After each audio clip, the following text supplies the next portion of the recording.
she challenged Dakota Ditcheva and instantly regretted it. And do you have a prediction for the fight? Prediction. I'm gonna fucking go for it. I want to win. I want this bet. I'm not really thinking too much about the money or the belt. Well, I'm probably thinking about the belt more, to be honest. But this is only the first round, right? This is just the playoff. So for me, you know, I've still got a long way to go. So I'm not thinking too far ahead at the moment. But I'm just obviously excited still to be in a tournament for this much money. It's going to be life changing. So yeah. Rips to the body by Ditcheva. Right back. Oh, big she's in trouble.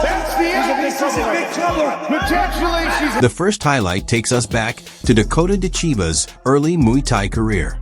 On May 23, 2015, at the Barclaycard Arena in Birmingham, England, she faced Becky Caslin in a bout that showcased her potential from the very beginning. As soon as the fight started, Dakota looked calm, focused, and in complete control. She quickly claimed the center of the ring, maintaining a balanced stance while carefully tracking her opponent's movements. Becky Caslin attempted to find her range with jabs and low kicks, but Dakota's reactions and timing were already proving difficult to deal with. From the opening exchanges, it was clear she was operating one step ahead. Low, aren't they? Yeah, very tall, very lean. Oh, just for that's right high kick there, followed by the right cross. It just shows skill, though, doesn't it, from both these girls?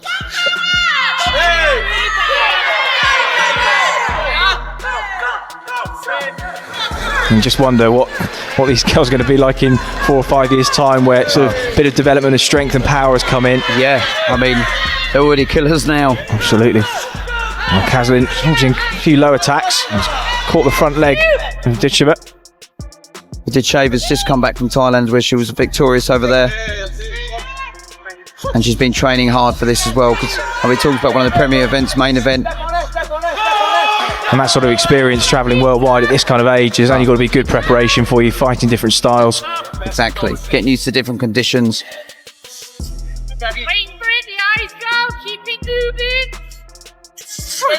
Oh, a nice feint to the jab, just put the right cross straight through the middle of Caslin's guard.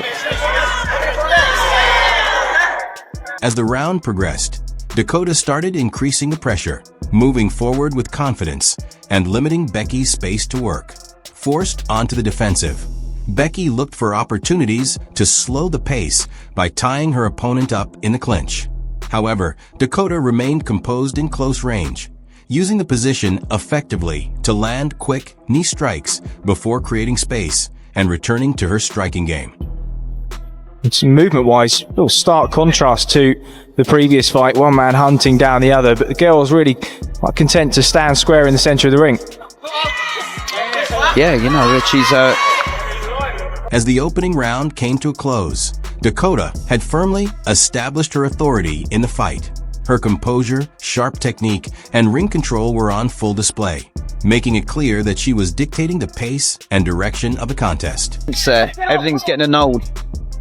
Great opening round. Certainly was, and Ditcheva displaying those short, sharp skills that we expected her to. And her mum, as ever, advising her in the corner. Now we talked about with you know, pressure, etc. Dakota's at the moment, she's like the up-and-coming star. All the talk is about her. So Caslin, in theory, has got nothing to lose, but she didn't show any fear there at all in that opening round. A lot of girls are sort of buckle under the pressure, but she stood strong. She stood in the middle. She scored well. Listened to her corner. It was a great opening round. Speaking of corners, Kieran, how important is a corner man when the going gets tough? Because of course Round 2 saw Becky increase the intensity as she looked to turn the fight in her favor. Aware that she needed a stronger performance, she came forward with greater aggression, throwing combinations and attempting to pressure Dakota into fighting off the back foot. However, Dakota remained composed and ready to respond to the challenge. It's so important, even if you're under pressure, for example, or you know, just for those final little points, you need them. Well, Ditcheva's started more aggressively than she did in the first round, already just pushing Caslin back with front kicks to the body. And what Caslin's doing is she's scoring well to the body, she's scoring points to the body, even though she's on the back foot. She's defending well and scoring a lot to the body, so, you know, she's You know, she's excellent, superbly strong and great with her legs. Oh, front kick to the head there, and Caslin smiled it off. Fair play to her. And she's taking another one there. Yeah, Ditcheva's just seems to have found a range now, doesn't she? Starting to land with those kicks. It's so fast, it comes from floor. Becky found some success early in the round, landing a few solid strikes and showing plenty of determination. But Dakota quickly adapted to the increased pressure. Using smart footwork and constant movement, she created angles and began landing cleaner, more accurate shots. Her counterattacks became increasingly effective, catching Becky whenever she tried to close the distance. A sharp right hand followed by a well-placed body kick stood out as some of the round's best offense. Dakota then returned to attacking the legs, gradually slowing her opponent and re-establishing control of the fight. You certainly see Betty reddening though, as you mentioned, on the front of Ditcheva, so Caslin has been putting in her shift as well. Yeah, I mean, she has, like I said, she's very much a counter fighter. Moves very well, look, scores with 2 kicks and makes her miss. Absolutely.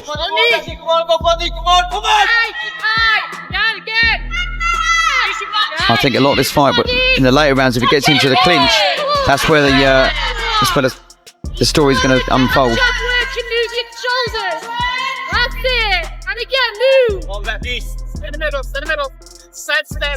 Round 3 began with Dakota looking as sharp as ever. Sensing that the momentum was firmly on her side, she pressed forward with confidence and continued to dictate the pace. Her conditioning remained impressive, and her concentration never wavered.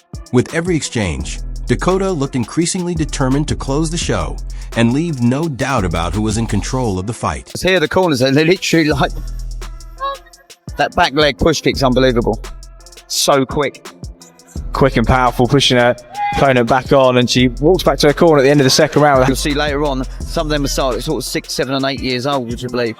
And like I said, those fighters that have come corners, 10 forward, seconds. You know, like a teenager, for example, and fighting adults at a young age, like... Seconds out. Dakota turned up the pressure early in round 3, landing a sharp combination and a clean kick that kept Becky on the defensive.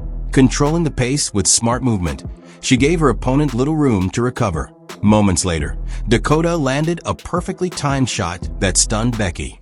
Sensing the finish, she unleashed a quick and accurate flurry, taking complete control of the fight. Well, again, Dakota, the aggressor, but Caslin just scoring shots on the back foot, short kicks to the to the thighs, then one to the midsection again, and Ditcheva just reddening, increasing on the ribs. Well, Caslin's doing it, she's on the back foot, scoring well with her right body kick, scoring cleanly to the, if you just see there, making Dakota miss. That was a solid right cross, this though. This is where Dakota wants you, see, look, this is where she'll go. She's fireworks, I tell you, that was a great knee. She's looking dominant in the clinch there. The referee was forced to stop the contest, as Dakota's attacks became too much for her opponent. It was a dominant performance that showcased her skill, composure, and finishing ability. Even at this early stage of her Muay Thai career, Dakota displayed the talent and confidence that would help shape her future success. Caslin, she backs up onto the ropes, throws the knee in again, and then a third. The referee's having a look. We're going to have a standing 8 count. The referee stepped in to stop the fight, as Dakota's relentless attack became too much to handle. It was an impressive performance that highlighted her skill, confidence, and composure. Even at an early stage of her career, she displayed the qualities that would later make her one of the sport's most promising talents. You know, Ditcheva started to come a little bit more as the rounds went on as well. In that third match, she's a little bit more aggressive, a little bit more power. Fast forward to April 4th, 2024, and Dakota Ditcheva was once again making a statement. This time against Lisa Malden at PFL 1 in San Antonio, Texas. From the opening bell, Dakota controlled the action with sharp striking, relentless pressure, and excellent timing. The turning point came when she landed a powerful body shot that visibly hurt Malden. Dakota immediately capitalized, unleashing a rapid combination that left her opponent unable to recover. The referee stepped in during the first round, giving Dakota another dominant victory. From her early Muay Thai days to competing on a major stage, Dakota has consistently shown the same qualities: composure, precision, and finishing ability. With every performance, she continues to prove why she is one of the most dangerous rising stars in combat sports.